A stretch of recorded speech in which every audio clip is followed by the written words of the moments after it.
Hi, I'm Sarah Jane Garcia. We are asked to vlog about a certain topic by our teacher, Mr. John Ray Bernal. Hi, sir. Shout out. Um, by the way, as much as I want to memorize all the things, all the information, and all the ideas I've gathered about the topic, this is composed of my own understanding, my own explanation about the topic that was given to me, and it's just so many that I can't memorize it all. So please understand that I have to read all of this while explaining it to you. Before I start my vlog, I have to ask a question. Who is the most important person in your life? Who do you think is the most important person in your life? Well, actually, it's a rhetorical question. And the answer is you. You are the only person that is entitled with your life. You are the only person that is responsible for your own actions. You are the only person that is in charge of your health. And that reveals the topic that I'm gonna discuss as the vlog continues.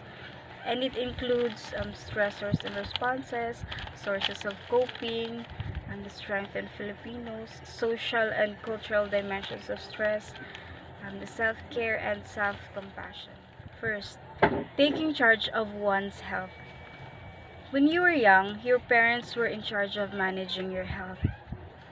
But now that you're an adult, you're old enough to take charge of your health, or at least old enough to become increasingly involved in decision making about your health. Well, in my own opinion, taking charge of one's health is not that easy, especially when you don't have enough knowledge about your health. So that's the time to see a doctor or a professional to seek advice on how to take charge of your health, on how to take care of your health, and they will gonna give you advice, tips, and guidelines, and by that you're able to manage and maintain a healthy living. But for you to be called healthy, you have to take charge of your health physically, emotionally, and psychologically. Taking charge of your health physically, well, they say that our body is the temple of the Lord. And if that is so, we must take care of our body. We have to eat well, we have to take a rest, we have to drink at least 8 glasses of water. We have to take care of our body because we often neglect it. And there's a lot of food that looks good, but honestly, they don't have enough nutrients, and it's not good for our body. And if you really want to improve your health physically, you need to figure out which foods are the most nutritious, because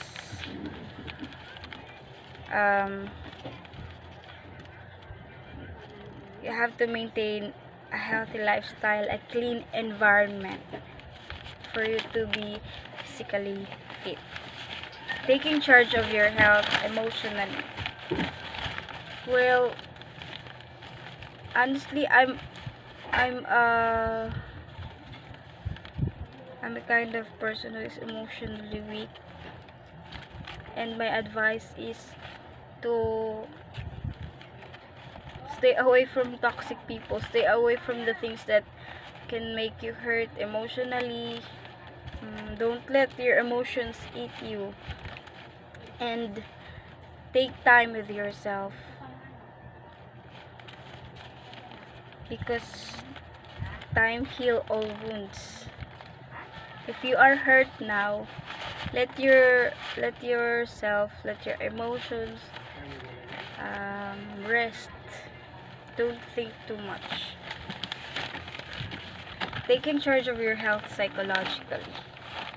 Well, there are many organizations right now that are spreading about health, mental awareness, because many of us are suffering from depression right now, and it's so sad that people are killing themselves just because they are mentally weak. They overthink, and it's one of the major causes of stress, overthinking, and it's not good for your health to overthink. Surround yourself with happy people so that their positive energy can be yours too. Because positive attracts positive, I think. Positive people attracts, I don't know if that is so. Stressors and responses. First, let's define stress. What is stress? Well, stress is a state of mental or emotional strain or tension resulting from adverse or very demanding circumstances. Stress is internal and usually isn't caused by the environment you are in, but rather the result of the situation you put yourself in. I say, in my own opinion, stress is a choice. Why? Because wanting more means inviting more stress. So you have to change the context of your life and not focus on the content of your life, because there's a big difference. Well, a stressor is a stimulus or threat that causes stress. For example, exam, death, or breakup. That's the stressors of an individual. Responses. How to respond to a stressor. In my own opinion, nothing beats a person who handles stress calmly. So the most important thing to do is to stay calm and be at peace with yourself first, because everything will follow. I really have a high respect to the people who already master the art of being calm in every situation that they're into. I've met a lot of people who are very calm when they faces, for example, a problem, and admire them so much, because I am not that kind of person, and I'm still learning to stay calm in every situation that I'm into. So I'm learning from them. Sources of coping and strength. Coping involves adjusting to unusual demands or stressors, and thus requires the mobilization of greater effort and the use of a greater energy that is required by the daily routines of life. In my own words, coping up with stress depends on an individual. I personally cope up by being positive. I strengthen myself mentally, because it's all in the mind over matter. I focus only on the solution, because if you focus more on the problem, you get more problem also. Strengthen Filipinos. The social and cultural dimensions of stress. Social stress is a stress that stems from one relationships with others and from the social environment in general. Based on the appraisal theory of emotion, stress arises when a person evaluates a situation as personally relevant and perceives that they do not have the resources to cope or handle the specific situation. For me, social stress is the most frequent type of stressor that people experience in their daily lives and affects people more intensely than other types of stressors. Cultural stress. I think technology has something to do with cultural stress because, as we all know, the world is changing, so do we. And many of us were trying really hard to adapt to the changes that are happening right now. The older generation is preserving the cultural values, ethics, and morals, while the younger generation is now embracing the new era, the new trends, and hypes. Usually, generation gap is so much to take, and cultural stress affects so much to the people. Taking care of the self, the need for self-care and self-compassion. This is my own opinion about this matter. The funny thing is we are too busy taking care of other people, which is true, that we tend to forget to take care of ourselves. Isn't it ironic? Don't you think? It's a song. Kidding aside, when I became an adult and a mother also, I get busy, I get exhausted, running errands, doing the house chores, and everything. And when I look in the mirror and had a real quick contemplation, something hit me hard.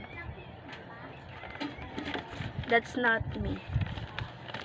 That's not the Sarah I know. That's when I realized I lost myself. If taking care of other people and losing yourself in the process, don't. You have to remember, I'm sorry. You have to remember to take care of yourself first and foremost. Because when you stop taking care of yourself, you get out of balance and you might forget how to take care of others. I'm sorry. That's what I've said. I'm emotionally weak.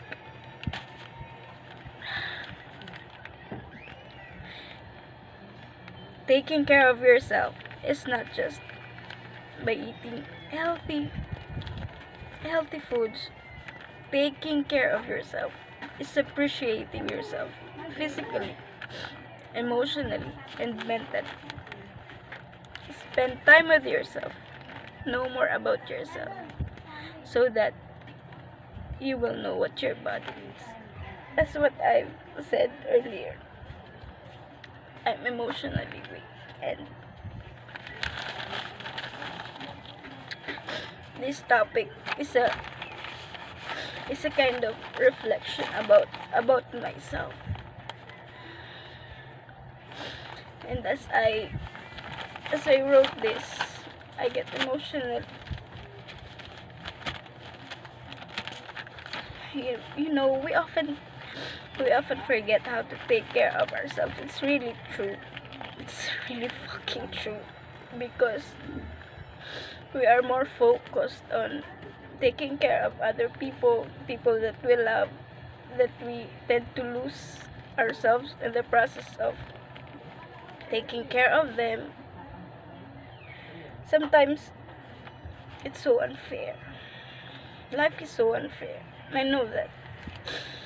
As I become an adult, I learned that life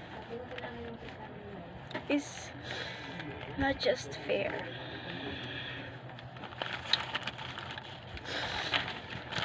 Sorry. Self-care. Back in the 1980s, the term self-care was coined by the healthcare professional to encourage patients and clients to engage in healthy lifestyle choices and stress management. The prescriptions for self-care includes exercise, eating well, practicing good hygiene, and avoiding smoking and drinking. As time goes by, the professionals change their way of their way of their way or method to approach healthcare. That's why health self-care recommendations began to include components of mental and spiritual well-being such as therapy, life coaching, prayer and meditation, and social engagement. Self-care is a very active for me and powerful choice to engage in the activities that are required to gain or maintain an optimal level of overall health. In this case, this is not physically but also psychologically, emotionally, socially, and spiritually. Self-compassion. Compassion is the ability to show empathy, love, and concern to people who are in difficulty. And self-compassion is simply the ability to direct the same emotions within one and accept oneself, particularly in the face of failure. Many otherwise compassionate people have harder time showing compassion for themselves, like me. Sometimes out of fear of engaging in self-indulgence or self-pity, but an inability to accept areas of weakness that may lead to difficulty achieving emotional well-being.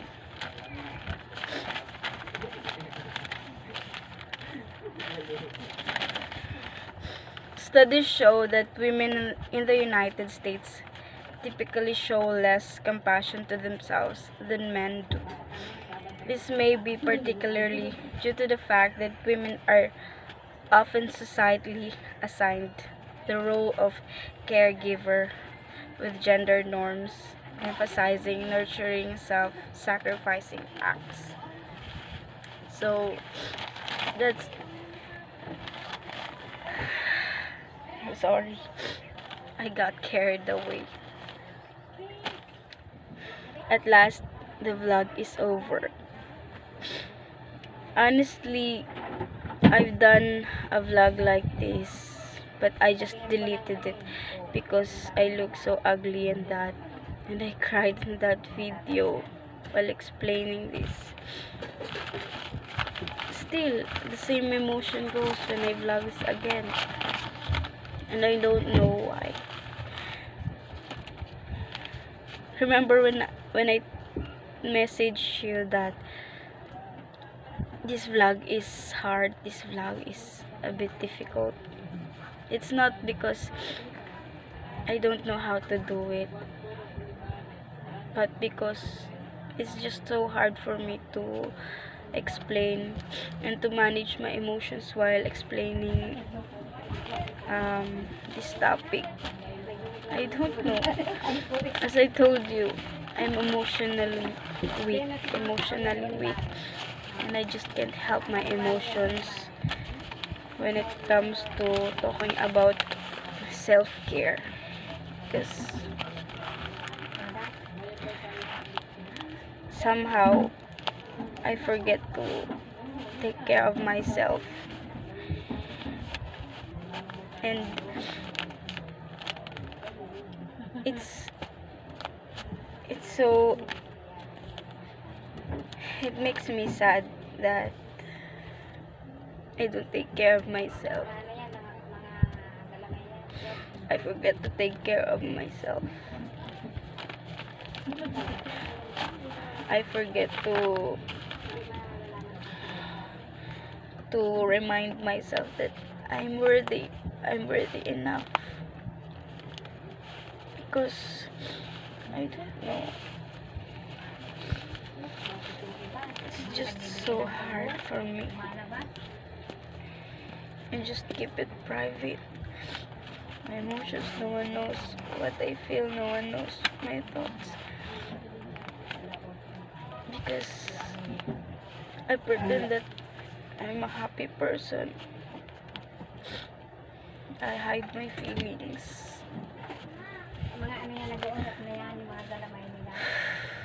It's just so hard, and it makes me feel weak. So